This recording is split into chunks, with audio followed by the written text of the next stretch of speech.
Did you see the news today? I'm not letting this ruin my birthday. I think you guys should start taking this seriously. Whoa, how freaky is this? It spreads so suddenly, and you don't even realize you have it. You could really see it play out on social media in those early months.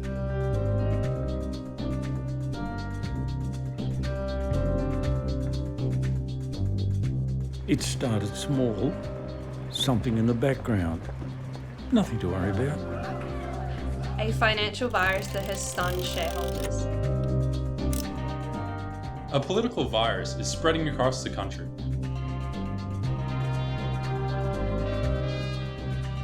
One day you wake up and you feel it. The symptoms got worse over time. Fear, panic, anger.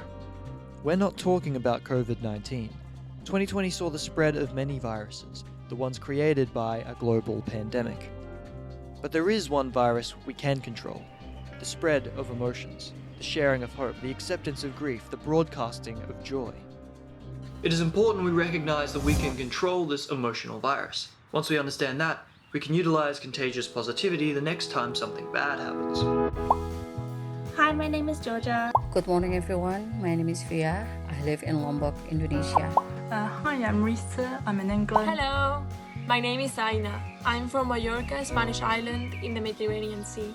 Hi, I'm Daniel. I live in New Jersey in the United States. Hi, my name is Mauri. I am 20 years old. I am Mexican. I live in Mexico City. By looking at the world and telling your stories, we can appreciate how creative connections and outreach have helped us through this crisis. Each of us have the ability to make another person's day better, not just where you live, but around the world. This is the story of us.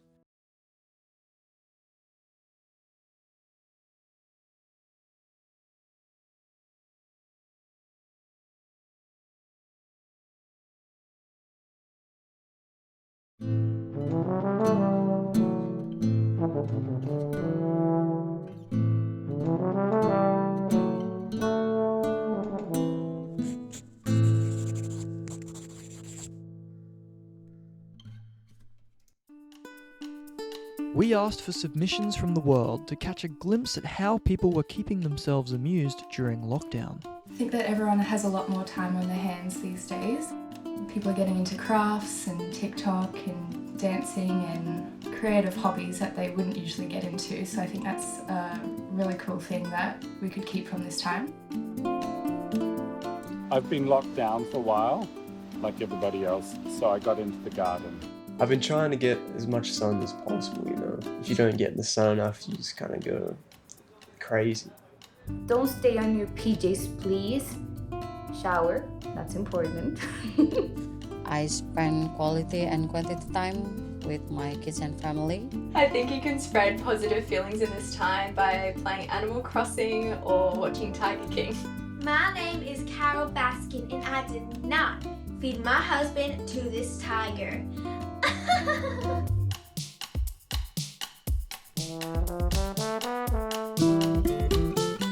My team and I had a meeting. They all surprised me on our Zoom call by singing me happy birthday, and it sounded so bad, but it was so funny at the same time.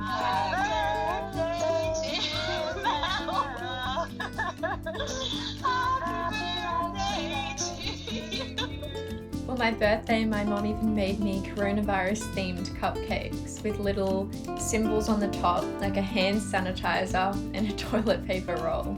It was my girlfriend's birthday the other day, and because we aren't able to go out and celebrate, I decided that I would bring the celebration home and make our house into a bit of a nightclub.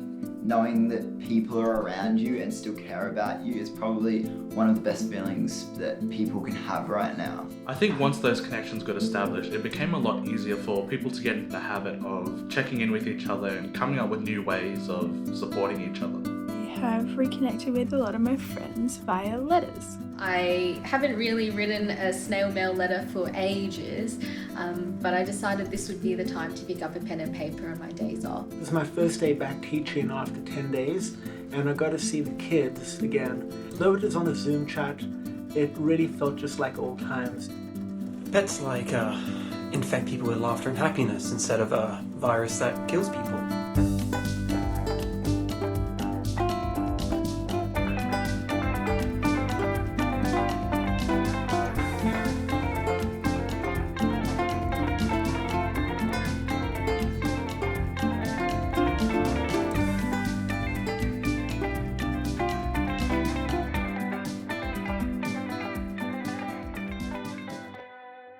I wouldn't be lying if I said I haven't been feeling very hopeful nowadays. If and when this whole thing blows over, never take your friends, your day-to-day life, whatever fun there is out there, for granted ever again. Seeing them now even less is hard, especially when I live alone. Not being able to see my family is a big thing. I think it's really important that we remember how to help other people from this time, that as things go back to normal, there will still be people that will need help. I will go and see my dad and give him a hug, and I miss him a lot. It just makes you think about the things you take for granted, especially like traveling and going out and doing things. Before this whole thing started, no one was really taking this seriously. I mean, how could they? We had no perspective. Nothing like this had ever happened before. But I think I speak for everyone when I say that's completely changed. One of my athletes had an idea to write the words thank you to the healthcare workers and all the people who are on the front lines with the coronavirus. And that was a really fun way for us to show our appreciation for those on the front lines. And after this quarantine, I will go to the pub for drink a good beer. The first thing I'll be doing is jumping in the car and going for a drive up the coast. I'd like to catch up with some friends that I haven't seen for a while.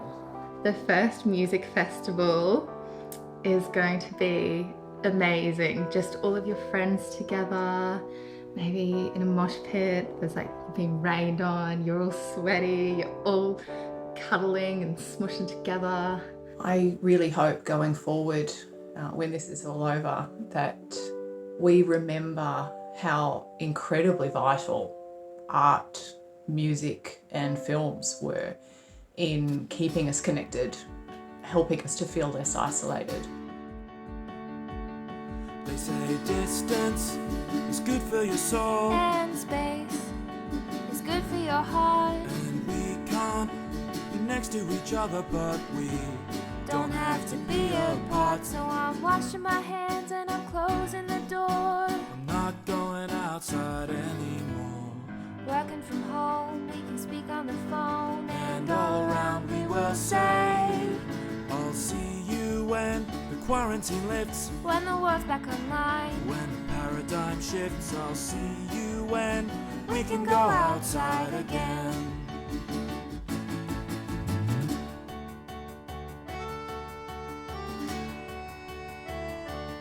I've hung up all the Christmas lights on my house and tried to come up with ways to make other people that I wouldn't usually see a little bit more happy as well.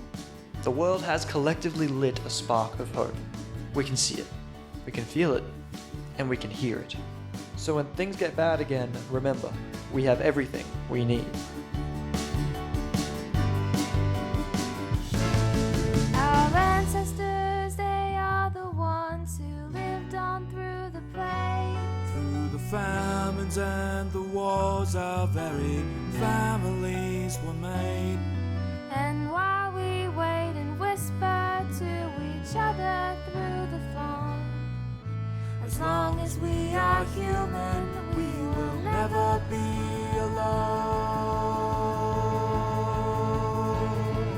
Don't panic, sisters and brothers, don't panic. Children, remember, don't panic. Mothers and fathers and mothers so far across the sea, don't panic. Teachers and doctors, don't panic. Remember, you've got to not panic. Everyone on this beautiful planet, sing with me. Sing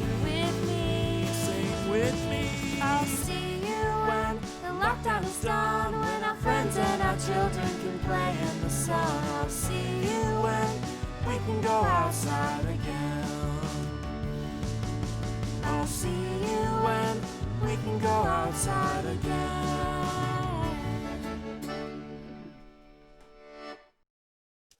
To all of you out there, from wherever you are from, thank you. But more importantly, thanks for supporting the world through this crisis. By staying at home, By sending support to friends and family. By listening to the experts. By making us laugh. As either an essential worker, first responder, or health professional. This series was for you. A reflection of the human spirit. And a celebration of our adaptability. We aren't out of this yet, and even when the restrictions lift, millions will still feel the effects. Physically, mentally, financially. So make sure to send support to your favourite causes, stay safe, follow the guidelines, and most of all, don't panic. Don't panic. Don't panic. Don't panic! Don't panic. Don't panic.